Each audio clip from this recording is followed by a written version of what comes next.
Hey guys, welcome back to Life with 18 Cats. So I am now coming to you from the top of a ladder. So if you're new here, please subscribe. Turn on notifications so you can get notified every time we drop a video. And if you like it what you see, give us a thumbs up.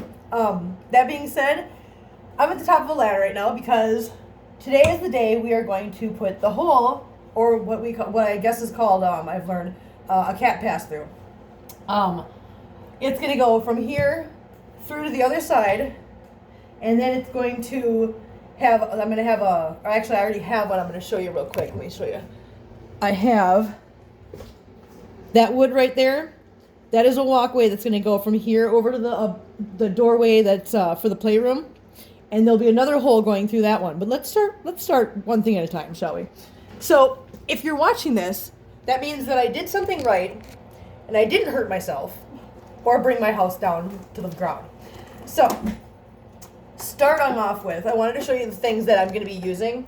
So, obviously, I'm going to be using my drill because you could do this easily with, if you have a stud finder, because this is a load-bearing wall. For those of you that don't know what this is, a load-bearing wall is basically a wall in the house that is actually holding up the structure.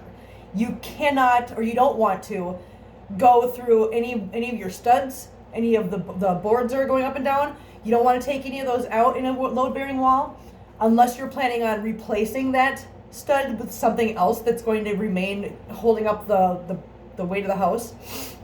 Because you'll compromise the structure of your home and the safety of your home. So we are not going to be going through a stud. We are actually going to find a spot where we are just going to be going through the drywall, and then there'll be a void in the wall, and then there'll be the drywall on the other side we're going through. That's all we're going to be doing. So if I had a stud finder, I could just use that to locate the studs. However, I don't have a stud finder, and I don't want to go and buy a stud finder. So thanks to two ex-husbands, I kind of know how to do this without a stud finder.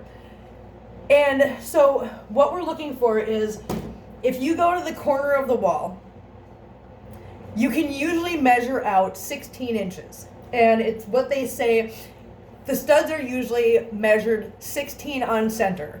And what that means is it's just 16 inches from the center of one stud to the center of the next stud. Do they always build houses with using those measurements? No. So that's just kind of a guideline I'm using. So I've already taken my tape measure, and I've started from the corner, and I brought it out 16 inches, made a mark, 16 inches, made a mark, 16 inches, made a mark. So hopefully they use those measurements. If they did, this should be easy. So what I'm going to start out by doing is taking, and I'm going to drill a hole. Now what's going to make this a little bit different is that once I drill that hole, I'm going to show you what I have. I have this. What this is a little camera at the end of this with a little screen back here. So once I drill this hole, I can take this little camera, I can feed it into the hole, and I can look around the area where I made that hole to see exactly where studs are in the wall before I go and cut anything. Once I do this, and I establish where the studs are in there and where the header, that's going to be the framework above the door, if this makes sense.